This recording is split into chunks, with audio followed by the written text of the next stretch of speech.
because I don't want people to think that they're, need to keep their wives in the house.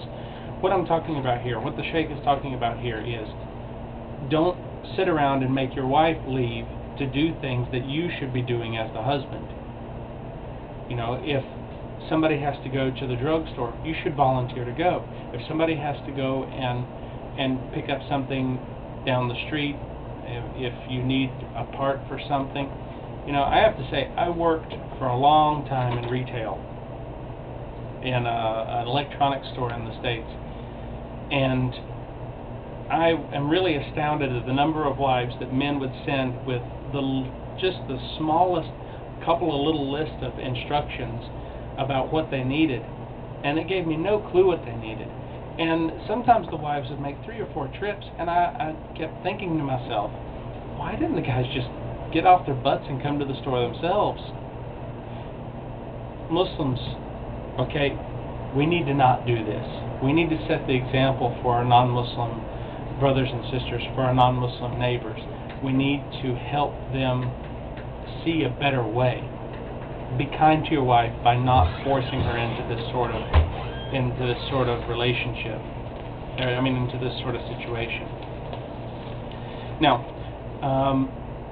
you should give patience and mildness. Problems are expected in every marriage, and this is normal. What is wrong is excessive responses and magnifying the problems until a marital breakdown. Anger should be shown when she exceeds the boundaries of Allah subhanahu wa ta'ala by delaying prayers, backbiting, etc. You should forgive the mistakes that she does to you, though. Now, you should find how you can best correct her mistakes. First, implicit and explicit advice several times. Then, by turning your back to her in bed and displaying your feelings. Note that this does not include leaving the bedroom to go to another room, leaving the house for another place, or just not talking to her. This means that if she continues to do something which is harmful to you, that you dislike, then you refuse sexual relations with her. And, in accordance to Sunnah, you should avoid beating. The Prophet, peace be upon him, never beat a wife. I know there is a verse in the Qur'an that says beat them lightly, and then the Sahabis used to ask the Prophet Muhammad, what do we used to beat our wives with? And he actually would say in a joking manner, use your toothbrush. No, he said miswak. Miswak is, literally speaking, it's about 1/2 of an inch in diameter and about 4 inches long. Now, you literally cannot beat somebody with this. Recently in Chicago, there was a very intense criticism of this particular verse in the Qur'an. A lot of Muslim scholars got together, and it appears that the word that has been translated to beat can actually mean other things. It can mean something very simple, such as send her away. Or it can mean beat, or it can mean several other things. I would encourage the listeners to avoid beating according to the Sunnah of the Prophet Muhammad, and investigate this matter for yourself and see which opinion you are best accustomed to, which opinion you feel is the most just. I can tell you, though, that the opinion of the Prophet Muhammad, peace be upon him, is that he never struck a woman in anger, he never beat his wives or even servants in his household. So that is the example we should follow. And you should forgive mistakes that are done to you. Account her for the mistakes done in Allah's rights, but forgive what she does against you. Remember that all humans make mistakes, and try to find excuses for her. Like maybe she's tired, she's sad, she's having her monthly cycle, anything like that. You should not attack her for, bad cooking. If you don't like the food, don't attack her for it. The Prophet Muhammad never fussed at any of his wives. He never complained about the food. He would eat if he liked it, and if he did not, then he would just not comment. Before declaring her to be in error, try indirect approaches that are more subtle than direct accusations. You should not use insults or words that may hurt her feelings. Last night I read a hadith. If you remember, you were listening last night, the Prophet Muhammad, peace be upon him, clearly stated that you should never strike your wife's face, or you should never call her ugly.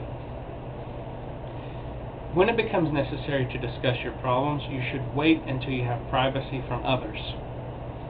You should wait until your anger has subsided so that you can keep control on your words.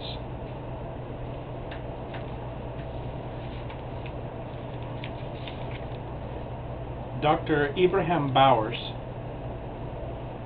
has written an article entitled Tips for Better Husband and Wife Relationships.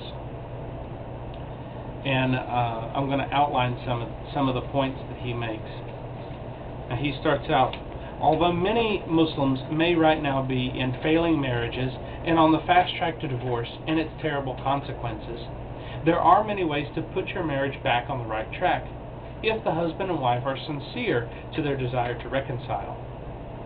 The following principles can be used by Muslims whose marriages are already in trouble, or by Muslims who would like to avoid trouble in their marriage.